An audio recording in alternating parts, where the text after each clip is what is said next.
Om Swastiastu, salam harmoni. Halo semuanya, perkenalkan nama saya Nima Dinja Chandriani dengan NIM 1911031027 nomor absen 14. Nah, pada video kali ini saya akan membahas mengenai ruang lingkup pendidikan bahasa Bali, yang mana terdapat 4 aspek yang akan saya bahas. Yang pertama itu ada pengetahuan bahasa Bali, kemudian yang kedua ada pengetahuan kesusastraan Bali, kemudian yang ketiga ada keterampilan berbahasa Bali, dan yang terakhir yaitu apresiasi sastra Bali. Nah, untuk yang pertama yaitu pengetahuan bahasa Bali. Nah, adanya perubahan kurikulum 2013 telah membawa dinamika di dunia pendidikan, khususnya dunia pendidikan di Bali. Implikasi dari adanya perubahan kurikulum KTSP menjadi kurikulum 2013 adalah diintegrasikannya muatan lokal atau mata pelajaran bahasa Bali dengan mata pelajaran seni budaya. Nah, hal ini akan menyebabkan berkurangnya jam pengajaran untuk mata pelajaran bahasa Bali. Nah, dengan tidak diajarkannya bahasa Bali secara khusus, maka akan ditakutkan beberapa hal di antaranya. Yang pertama yaitu pemahaman budaya lokal akan menipis. Nah, di satu sisi karena karakter bangsa dimulai dari budaya lokal. Kemudian yang kedua yaitu kurang maksimalnya pelestarian bahasa daerah, khususnya bahasa Bali, sehingga kepunahan bahasa Bali dirasa akan semakin cepat. Kemudian yang ketiga yaitu bahasa daerah adalah media pengungkapan kebudayaan dan agama Hindu di Bali, maka secara tidak langsung wajib dilestarikan. Kemudian yang keempat, terancam hilangnya kekayaan rohani bangsa Indonesia yang tertulis pada kebudayaan lontar, karena generasi muda tidak maksimal diberikan pelajaran bahasa Bali. Yang kelima, yaitu menipisnya sikap generasi muda Bali yang sudah setia belajar bahasa Bali dari berbagai institusi di Bali, bahkan di Indonesia. Yang keenam, itu terancamnya hilangnya simbol-simbol budaya yang sangat penting yang hanya terekam dalam aksara, bahasa, dan sastra Bali. Nah, dengan adanya perubahan tersebut, maka Aliansi Peduli Bahasa Bali yaitu melakukan perjuangan dengan melakukan berbagai aksi seperti seminar, audensi, dan bahkan aksi damai berupa demonstrasi yang ditunjukkan kepada pihak-pihak terkait dengan tujuan bahwa bahasa Bali agar tetap berdiri sendiri menjadi mata pelajaran sendiri. Jadi, pengetahuan bahasa Bali itu wajib kita pahami, yang mana bahasa Bali merupakan bahasa ibu, kemudian wajib dijaga dan dilestarikan oleh seluruh komponen masyarakat Bali. Nah, untuk pelestariannya harus dimulai dari proses pengajaran di sekolah, kemudian pembiasaan penggunaan bahasa Bali di masyarakat, kemudian pembuatan regulasi yang jelas agar pelestarian bahasa Bali dapat dilakukan secara maksimal. Nah, selain itu, dukungan pemerintah pusat, kemudian pemerintah provinsi dan kabupaten juga sangat diperlukan untuk tetap ajegnya bahasa Bali yang merupakan identitas masyarakat Bali.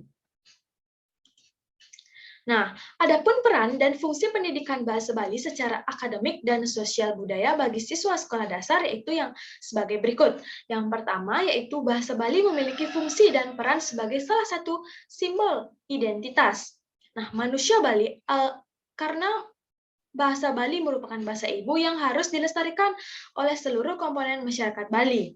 Nah, kemudian yang kedua, bahasa Bali digunakan sebagai media pengungkapan kebudayaan dan agama Hindu di Bali. Kemudian yang ketiga, dapat mengembangkan dan meningkatkan pendidikan karakter siswa karena bahasa Bali mempelajari bahasa Sorsinggih atau tingkatan ucapan sehingga hal tersebut mengandung nilai-nilai karakter.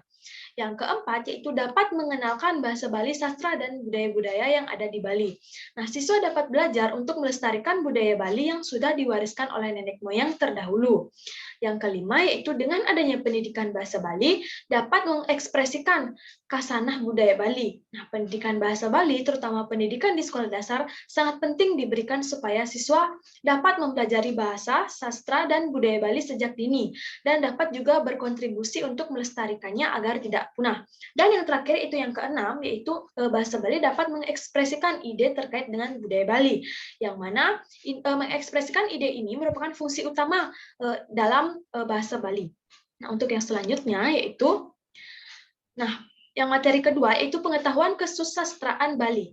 Nah, pengetahuan kesusastraan Bali merupakan segala sesuatu atau hasil karya cipta yang mempergunakan bahasa Bali sebagai media komunikasinya dan membuat mengenai kehidupan masyarakat Bali. Nah, bagi mereka, para pengarang-pengarang karya sastra yang ada di Bali diistilahkan dengan menggunakan nama pengawi. Nah, tetapi dalam istilah bahasa Indonesia, para pengarang karya sastra ini lebih sering dikenal dengan istilah penyair atau sastrawan. Nah, kesusastraan Bali dibedakan menjadi dua bagian, yaitu kesusastraan Bali Purwa atau tradisional dan kesusastraan Bali Anyar atau modern. Nah, kesusastraan Bali Purwa adalah hasil karya atau cipta seorang pengarang atau pujangga yang menceritakan tentang dinamika kehidupan masyarakat Bali pada saat atau sebelum dipengaruhi oleh kebudayaan asing atau kebudayaan luar. Nah, yang termasuk kesusastraan Bali Purwa adalah tembang, kemudian ada gancaran, dan palawakil. Yang dimaksud dengan kesusastraan Bali Anyar merupakan hasil karya atau cipta seorang pengarang atau pujangga yang menceritakan mengenai kehidupan masyarakat Bali yang sudah dipengaruhi oleh dunia luar. Nah, karya-karya sastra yang termasuk ke dalam kesusastraan Bali Anyar ini antara lain yaitu Satwa Dawe atau novel, kemudian Satwa Bawa atau cerpen, kemudian ada drama, dan lain sebagainya.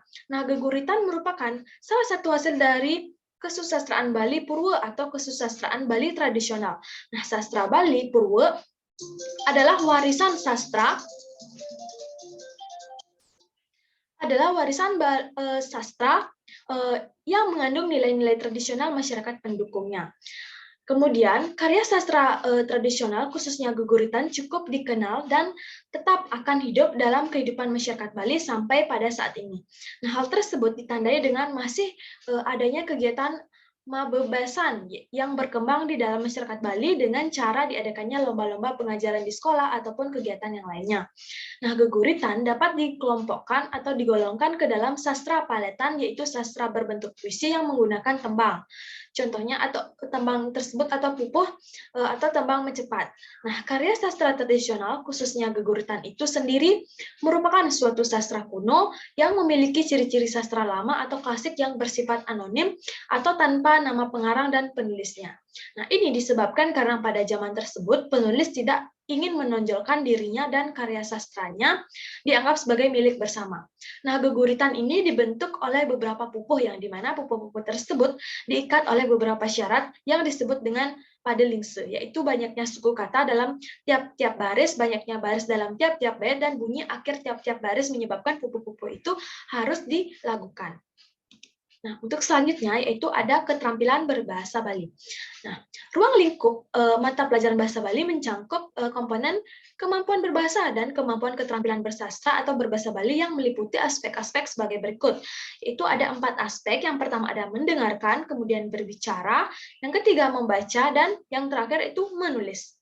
Nah, keterampilan mendengarkan ini merupakan keterampilan memahami bahasa yang lisan yang bersifat reseptif. Nah, kemudian yang kedua yaitu berbicara, artinya siswa mampu mengucapkan bunyi-bunyi yang berbeda secara jelas. Kemudian yang ketiga yaitu keterampilan membaca, artinya pembaca bukan hanya bisa membunyikan dengan lancar, kemudian tidak hanya mengetahui lambang dari bacaan tersebut, tetapi dapat memetik isi dan makna dari bacaan yang dibaca tersebut. Kemudian yang terakhir itu ada keterampilan menulis. Nah, artinya keterampilan menulis ini bersifat aktif produktif. Nah, jadi aspek-aspek tersebut, aspek mendengarkan ini dapat dibelajarkan oleh guru dan kegiatan siswa dengan mendengarkan guru ataupun teman sebayanya terkait penggunaan bahasa Bali alus maupun bahasa Bali andap. Nah, melalui kegiatan mendengarkan tersebut, maka guru diharapkan dapat memberikan kesempatan kepada siswa untuk mencoba berbicara di depan kelas dengan menggunakan bahasa Bali alus maupun bahasa Bali andap dan kasar sesuai dengan kaidah-kaidah yang berlaku. Kemudian dalam ruang lingkup membaca tersebut, guru dapat meminta siswa untuk membaca terkait hal-hal yang harus diperhatikan sebelum mempresentasikan hasil diskusi terkait bahasa Bali andap dan bahasa Bali kasar. Nah, dengan mengajak siswa membaca, diharapkan setelah siswa mampu membaca materi bahasa Bali andap dan bahasa Bali kasar, maka langkah berikutnya adalah siswa mampu menuliskan contoh-contoh bahasa Bali andap dan kasar sehingga siswa dapat diterapkan dalam kehidupan sehari-harinya. Nah, Untuk selanjutnya, yaitu ada materi selanjutnya, itu hakikat apresiasi sastra. Nah, hakikat apresiasi sastra ini terbagi menjadi dua kata, yaitu apresiasi dan sastra. Apresiasi yang berarti penghargaan terhadap sesuatu yang didasarkan atas pemahaman, sedangkan sastra diartikan sebagai karya lisan ataupun karya tertulis yang memiliki berbagai ciri keunggulan seperti keorisinilan, keartistikan, keindahan dalam isi, dan ungkapannya. Jadi, berasal dari dua kata tersebut, maka dapat disimpulkan bahwa apresiasi sastra merupakan penghargaan terhadap karya sastra berdasarkan atas pemahaman. Untuk selanjutnya, yaitu ada aspek-aspek apresiasi sastra. Terdapat 4 aspek. Yang pertama itu karya sastra Bali yang meliputi bentuk, fungsi, dan makna. Kemudian yang kedua ada pengarang, proses kreatif, status sosial, ekonomi, kemudian ada pendidikan dan karya-karyanya. Kemudian yang ketiga itu ada pembaca, penyambut, dan penikmat. Dan yang terakhir itu ada semesta, mimesis, dan kreatio. Nah, untuk selanjutnya itu hakikat karya sastra Bali. Nah, sastra yang berarti aksara, kemudian sedangkan nyastra yang berarti segala aktivitas yang berhubungan dengan aksara Bali. Nah, dalam tradisi nyastra tidak dibedakan antara teks lisan dengan teks tulisan. Nah, aksara Bali bukan sekedar simbol bunyi, tetapi juga melambangkan simbol budaya. Untuk selanjutnya itu hakikat karya sastra Bali, yaitu kesusastraan Bali mempunyai ruang lingkup sangat luas, baik dari segi bahasa, bentuk, dan jenis sastra maupun aksara yang digunakan. Nah, dari segi bahasa, kesusastraan Bali meliputi karya sastra berbahasa Sanskerta, berbahasa Jawa kuno, berbahasa Tengahan, berbahasa Bali, ataupun berbahasa Melayu. Kemudian dari segi bentuk dan jenis, kesusastraan Bali meliputi parwe, kekawin, kidung, geguritan, babat, satwa, paribase, puisi, cerpen, novel, dan drama. Kemudian dari segi aksara, kesusastraan Bali ditulis dengan menggunakan aksara Bali dan huruf Latin. Dan yang terakhir yaitu, baik sekian materi mengenai ruang lingkup pendidikan bahasa Bali di SD. Mohon maaf apabila ada kekeliruan, akhir kata saya tutup dengan para mesanti. Om Santi Santi Santi Om. Salam harmoni.